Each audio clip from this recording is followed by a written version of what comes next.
Anthony. And we'll give you that. I said that last week we didn't finish. We still have a few things that we must mention about David and Goliath. You know, one of the famous stories for Sunday school in the whole Bible.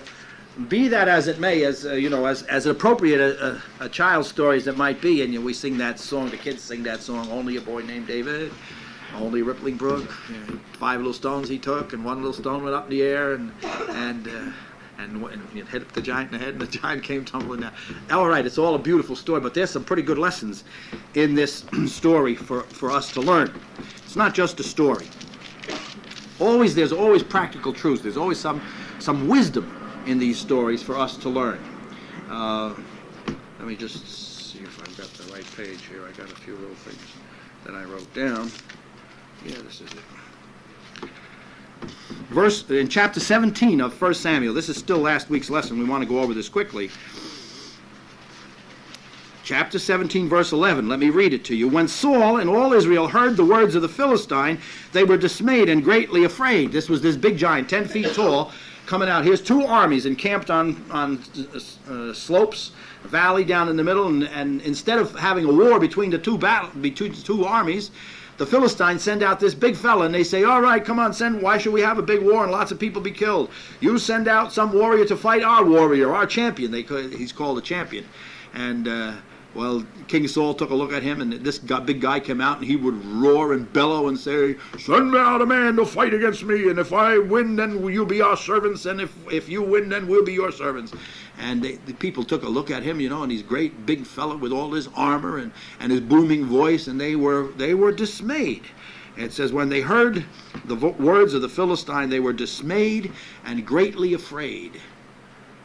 What do you think about that? What was Saul there for? Remember, where'd he come from anyway? What had God done for this man? For Saul. Remember Saul? He was chosen from amongst all Israel because they wanted a king. And God had anointed him, chosen him to be what? Captain over the host. Did he have any reason to be dismayed? Should not he have had faith in the living God whose armies this giant was defying? And furthermore, if Israel was to choose someone to fight this giant, you remember anything about Saul's physical description? He was what? He was very tall himself. He was head and shoulders taller than every other Israelite. So who should have been the one to accept this challenge? And what's he doing? He's hiding in the tent. Oh, look at verse 25. You'll see what he's doing here. And the men of Israel said, have ye seen this man that is come up? Surely to defy Israel is he come up. And it shall be that the man who killeth him, the king will enrich him with great riches, and will give him his daughter, and make his father's house free in Israel. Won't have to pay taxes. What's Saul doing? He's offering rewards instead of offering leadership.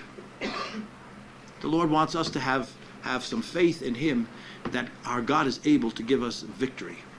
We come up against enemies too.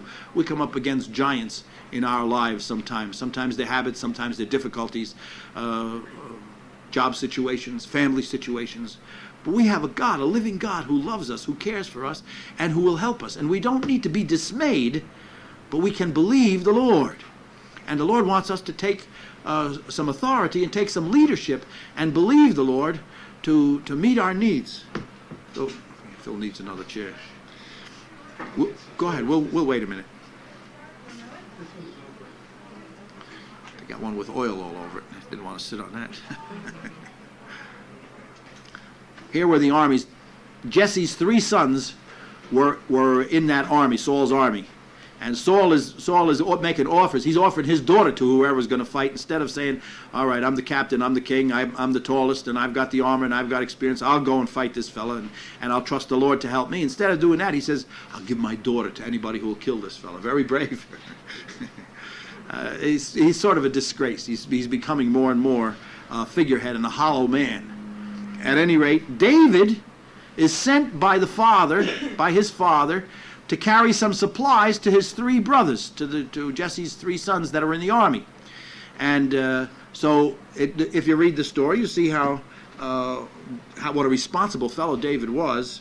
He was caring for sheep, and when he had to leave, he found somebody to care for those sheep, and he had made good use of his time. Caring for sheep, or any task, can be a valuable learning experience if you take it from the Lord. Here, his brothers were in the army. They were there to fight.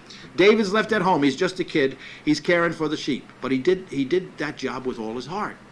And lo and behold, that caring for the sheep turned out to be of some real value. What happened while he was caring for the sheep? Remember one of the stories that he told Saul later? What happened? Yeah, a lion came and wanted to grab one, and did grab one of the sheep. David saw it, and he went after that lion, and he pulled the sheep out of the lion's mouth and smote the lion. And so another incident. And a bear. Now, I used to think, because today there are none of those great big lions with a mane and all that in Israel, and so I thought, it was a mountain lion. But I come to find out from the geography and from those who have studied the past that in the days of Old Testament, up until the time of Christ, African lions did roam through Palestine, through that whole area. And so this very well might have been, I say, I can't make anything sure about that, but it might very well have been a very great ferocious lion. But David cared for his sheep. He risked his life. He didn't run from the situation, but he saved the sheep and he smote the lion and won the victory. Trusting in the Lord. Yes, Rob. When it goes on and David slews Goliath, it says he never used a sword. And I thought from the story when he slew the lion and the bear that I just thought he used a sword. But obviously, no, he must have. He must have slew him with his hands or a stick or something. Choked him. Something. At any rate, David got some valuable experience there. And now when he came to the camp and he brought the cheese and the supplies, the raisins and things to his brothers, this big giant comes out, starts bellowing, and David is astonished. He's looking around. Where's the volunteers going to go and fight this guy? He thought they'd have a whole list of volunteers. Everybody's crawling and hiding. Where's the king? Oh, he's in there offering his daughter to whoever go and fight. A real brave man. David said, "What's the matter? Isn't anybody going to fight?" And his older brother says, "You kid, you probably call him a jerk or something. You know how brothers do. And you come here to see the fight. I know. You just came here because you want to see you're on an adventure." And David said, "Well, there's never a reason. Pop sent me. I'm here because of that. And why don't you go and fight him? This uncircumcised Philistine that's defying and belittling the God of Israel." And they just scolded David. But somebody went and told Saul, there's a young fella in the camp here, and he's not afraid. He's talking big. He's asking what the rewards are for beating this fella. So Saul says, bring him over. And they bring David over, and Saul looks at him, just a young fella. Should have made him ashamed. That here's a young fella that's willing to go and fight Goliath, and here's Saul with his armor and everything else is sitting there offering his daughter to whoever go and fight. But at any rate, David, he was certainly impressed with David's valor, but he says, "You're just a youth. This is a man of war. This is a tough guy. You can't fight this fella." David says, "Wait a minute. I fought a lion. He can't be more fierce than a lion. I fought a bear, and God delivered them both into my hand, and I saved my sheep. And the God who delivered me from them will deliver me from this Philistine that defies the armies of Israel and their God." And so Saul said, "All right, but you better take my armor." So you can imagine him putting on Saul's armor. Saul's head and shoulders taller than anybody else. Poor David's inside the armor looking out at the armpit, I guess. He said, "I don't think I better use this, Saul. I haven't tried it. I haven't practiced with this. Let me go my own way. Let me go the way I'm used to." And so he went. And here's that great old giant, and here comes David. No armor. This giant has an armor bearer and everything, but it wasn't even a fair fight. David didn't give him a chance.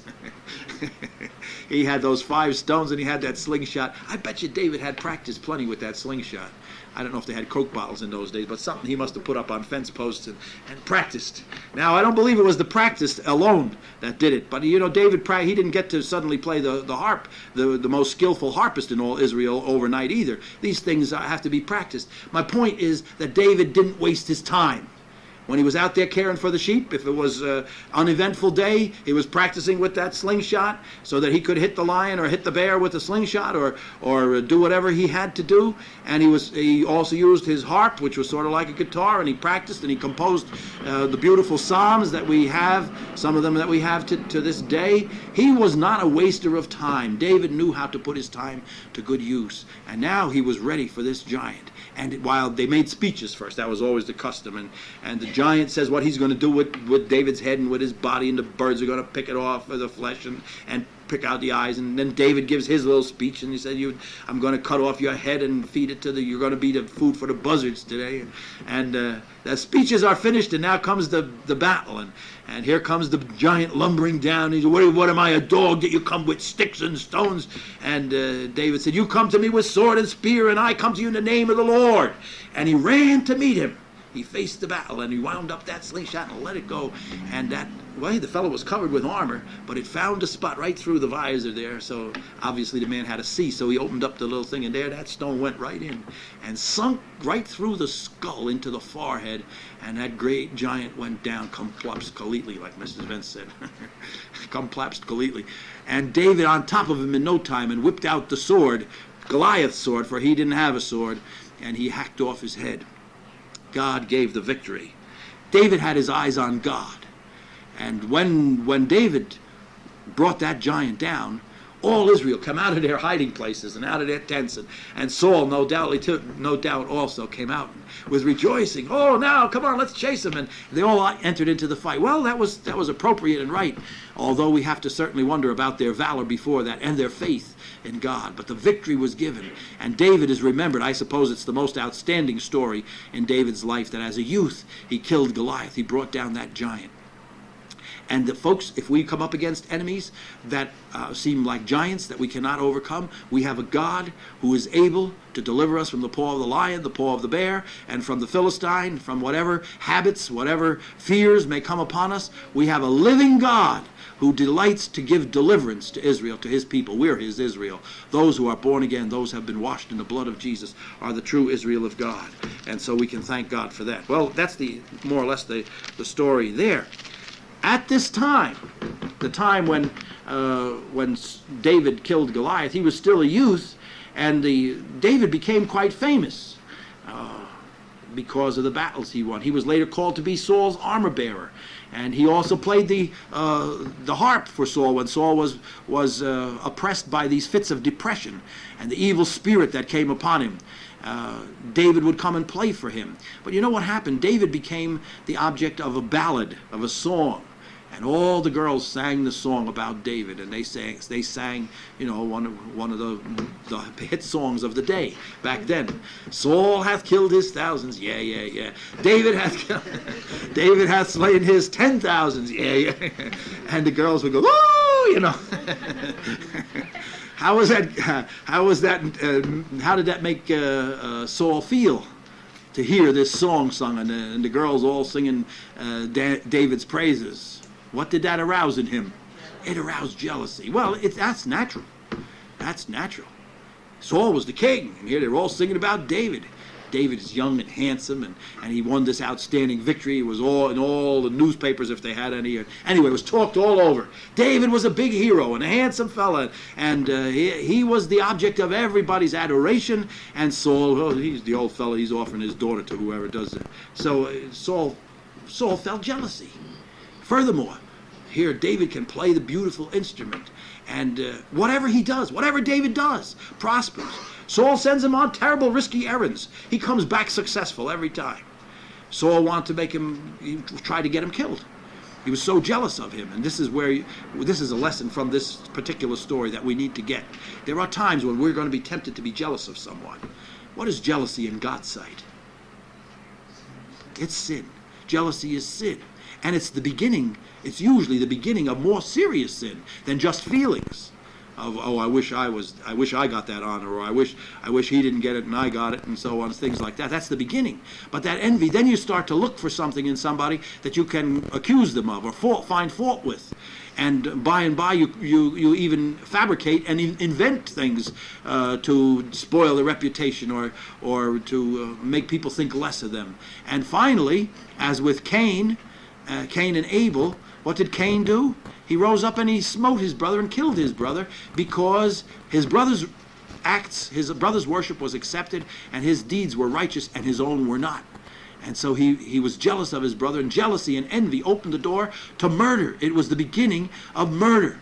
And jealousy and envy coming into our hearts, it's a perfectly natural reaction. It's a human reaction. But God can give us grace to overcome it. Now you've got the story here of somebody who also undoubtedly had reason, or certainly had temptation, to be jealous. Who would be in line for the kingship after Saul? Jonathan. And Saul recognized in David a threat to the throne. And he said to Jonathan, Jonathan, if David's around here, you're never going to be king. Let's get rid of this guy. Jonathan loved David. Their hearts were knit together. They became fast friends. And Jonathan said, David, if you become king, I'll serve you. I'll be right next to you. I'll support you. Jonathan is the most outstanding example in the Bible of generosity, there's a better word, but it's a kind of a big word, a magnanimous heart. I like that word, magnanimous. It means a big heart that you don't, not petty and not selfish. And Jonathan had a beautiful heart, and he loved David, and they made a covenant together. Now, actually, they were brother-in-laws, and I don't know if they had the same mother, but they had Jonathan and David's wife, Michal, had the same father. And so that made David the brother-in-law of Jonathan. They were such fast friends. But while David would be playing the harp for Saul, when he was one of his moods of depression, Saul would look at him and say, you think you're going to get the kingdom, you think you're going to be king instead of my son, and these people all singing your praises, and you're the hero, and I'm the old goat. And all of a sudden he would grab his spear that was standing there, and I suspect with his left hand he would fire that thing at him. He missed every time. He was not only jealous, but he was also not a very good shot. I'm glad he didn't go against Goliath. Kept missing David all the time. David avoided out of his presence. And Jonathan went to his father and said, Dad, what are you doing? Why are you being so mean to David? What do you want to kill him for? He fights your battles. He's your most noble supporter. Without him, we'd be in trouble. What are you trying to kill him for? And Saul said to Jonathan, what's the matter with you? Don't you know that as long as he's around, you'll never be king? And he got so angry at Jonathan that he took the javelin and he fired it at his own son. You see how that's what jealousy will do. It destroys good judgment. Jealousy destroyed the good judgment of the scribes and Pharisees, the religious leaders of Jesus' day. And for all the good that he did, healing the sick and cleansing the lepers and feeding the needy and ministering to the poor, all the good that Jesus did, the love of God that he brought into the world, they only saw that he healed on the Sabbath, and that was so bad he should die. That's the kind of why such terrible reasoning? Envy had blinded their minds, destroyed their logical thought processes. And it's important that we don't let envy get into us. Someone's more successful than us on the job. Someone has more honor than us. Someone has a better car than we do. Envy finds lots of ways, and jealousy, to sneak into our hearts. Watch out. I had an experience with envy when I was training for the ministry. First thing that happened, Brother Walford, who was the head minister, said that he wanted to take me to Germany with him on one of his evangelistic trips. And I was excited about that. That was a real adventure to me. And when I got into the training program there in New York, he asked my roommate to go to Germany with him. And I thought, boy, that's funny. He said he was going to take me. And here he's taking my roommate. He didn't say a word to me. Boy, I was tempted to be jealous. And I knew it wasn't right. Here I'm a student for the ministry. And I recognized it. And that's the first step. If you recognize, not many people recognize that they're jealous. They just think that they've been wronged, and they deserve more honor. And it takes really some objectivity to recognize envy. But I recognized it at least a little bit, and I said, Lord, what shall I do? And the thought came to me, pray that the Lord will bless your roommate, Walter, and provide for his trip to Germany. So I did. It took me 3 or 4 days before I got rid of the envious feeling. But at that time, it was really gone, completely gone. And I prayed for him with all my might, and I prayed the Lord would make him a blessing. And when the victory came, and there was nothing left of jealousy and envy in me, of all things, Brother Walford came to me and said, oh, I want you to go too. He had never taken 2 fellas along before. He'd always only taken 1. But so the Lord worked. I learned a lesson from that that's still with me today. That, if you deal with envy early on, it's easier than if you let it get full grown. Deal with it. You're tempted to be envious of some sister or brother, or some brother-in-law or sister-in-law. There's often that in the family. But don't let that get into your family. Anyway, David and Jonathan became one, and Saul tried to kill David several times, and David had to avoid. He had to flee. He had to leave his own land. He had to go into the land of the Philistines, and maybe he made a mistake fleeing from fear. It sort of seems that way, and he even had to feign to be a madman so he wouldn't be suspected by the king of the Philistines. But Jonathan, time and again, would strengthen David's hand, and these two became fast friends. Now, there's another story in today's lesson, and it's about Abigail. David and his men, they had a hiding place in the wilderness, and he lived in a cave of Adullam. And people who were in debt and couldn't pay their debts, and those that were in distress, and those that had troubles, they came to David. 400 men. Later he had 600 men that followed him. He was their leader. And while they were in the wilderness there was a rich man named Nabal. And Nabal he had shepherds, and he was a descendant of Caleb. Caleb, who was one of the spies that spied out the land of Canaan. And these shepherds were in the area where David with his men were, and David's men kept them safe from the thieves and so on that were in the area. And all winter long they didn't suffer the loss of any sheep. And in the spring, when Nabal had his feast for shearing the sheep, it was customary to have a great feast and invite all the friends and neighbors and have a cookout, great big barbecue and so on. And anyway, they had a great feasting time, and everyone who participated would come and eat. So David sent some of his men and said, tell Nabal to send some provisions for our fellows, because they protected Nabal and his sheep and the shepherds all winter long. And so these men came to Nabal, and they said to him, thus saith David, please give some provisions to David so that they can enjoy the feast day, the sheep shearing day.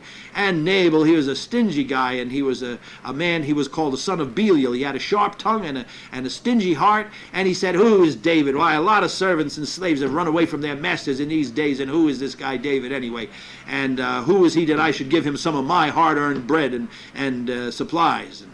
And when David got that message, he said, okay, 200 of you guys stay here, 400 come with me. Get your swords on. And they started off. But one of Nabal's servants ran and told his wife, Abigail, you know what your husband did? He talked to David's servants so roughly, and David's men, they protected us, and we were good friends all winter, and we didn't suffer any loss of any sheep. And now I believe David's going to come and he's going to butcher the whole gang of them for that rudeness. And Abigail said, thanks for telling me. And he said, quick, get a couple of donkeys and get me some raisins and get me some loaves of bread. And she didn't say anything to Nabal. But she loaded up the donkeys with some fresh bread, and she got some raisins and a bottle of the grape juice, and she started off with these donkeys and with the servant to meet David. And she meets David, and she falls to the ground, and she says to him, oh, my Lord, forgive thy servant Nabal, for he is a son of Belial, a son of the devil, and here, accept these from thy hand, and don't wreak vengeance, lest when you become the king. You see, she recognized. Her husband didn't recognize who David was, but she did. She said, when you become king, then you're going to have regrets that you wreaked vengeance on these poor fellows of yourself, and you'll have a pang of conscience. May all your enemies be as Nabal is. In other words, she sort of reckoned him as good as dead. Let God judge him. God will take care of him. But don't you touch him. And David, he was astonished at this woman that had such wisdom. And he said, thank you for warning me. Thank you for giving me this advice. And he accepted the food from her hand, and he turned around and he said, unless you had come and stopped us, surely we would have killed all the men that were there shearing the sheep. So Abigail went back home. David went back to his place with the food that Abigail had brought. Nabal came home too. When he came home, he was soused. He was drunk. He had drunk too much out there and he was. So she didn't tell him anything that night. But the next morning, she said, you know, you nearly got yourself killed because you talked so roughly to David's men, and you might have been dead if it hadn't been for that. And so he said, well, what stopped him then? Well, she says, I sent some food and I gave him an offering and so on. What? You gave my... He flew off the handle and he got red in the face and he blew a fuse and he got a stroke. And his heart turned to stone, it says, and in 10 days he died. Now, what happens? David hears that Nabal is dead. He says to the Lord, thank you, Lord, that I didn't do it. Thank you for keeping me back from shedding that blood. You've judged him. And thank you for that wise woman. Then he gets the good thought. Let's make a nice queen. And he goes down and he asks Abigail if she won't be his wife. Now, Michael, of course, he had been married to Michael, and Michael had to stay behind. So he proposes to Abigail, will you become my wife? She says, I'm happy to be your servant. Let me come along and be a maidservant for you.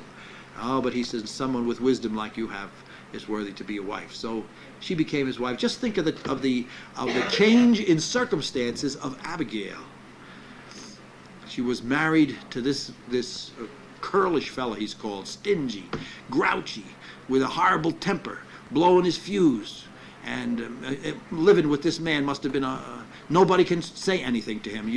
The servant said, you know your man, you know your husband. Nobody can tell him anything. You know anybody like that? No, we don't know anybody like that. Right? The poor woman married to a guy like this, and now what happens? All at once, her whole circumstances are changed. She's delivered from this curlish. Probably wasn't like that when they got married. You know, when guys are going to get married, boy, they're so nice. They have such nice manners. They put the coat on. They open the car door, and they, like Sir Walter Raleigh, they put their coat on the mud puddle and and 5 years later, or 10 years later, once I called up a couple, and I said to the fella, I better not tell you his name because you still might know him. I said, oh, congratulations, brother so-and-so. He says, congratulations? I says, yeah, it's your 10th year anniversary today. He says, it is? I said to him, he says to me, thanks for telling me. That's how it is after Alfred, It starts out all beautiful, all roses and perfume and sweet manners and everything. It should stay that way, folks. It should stay that way. The love should ripen and mature and be better as time goes on. Yeah. Anyway, maybe it had started out that way, but this woman had an awful life with this man. Nobody could tell him anything. Short-tempered, quick fuse, and blasting everybody in sight. A son of the devil. Now, suddenly, he's gone.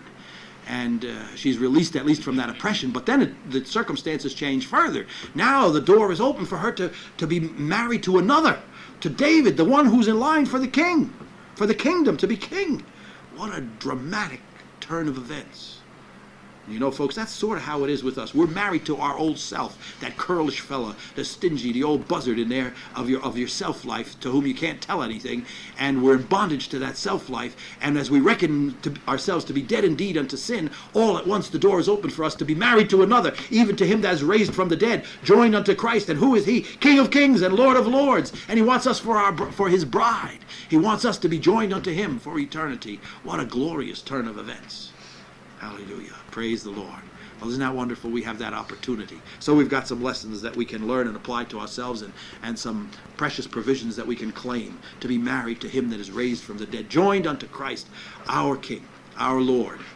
Praise the Lord. Now, thank God all of you have good wives and good husbands and getting better all the time, right? Let's believe the Lord that he will keep us to be the kind of husbands, wives, fathers, and mothers that we ought to be.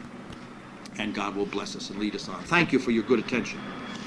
Next week we go on, study a little bit more about David.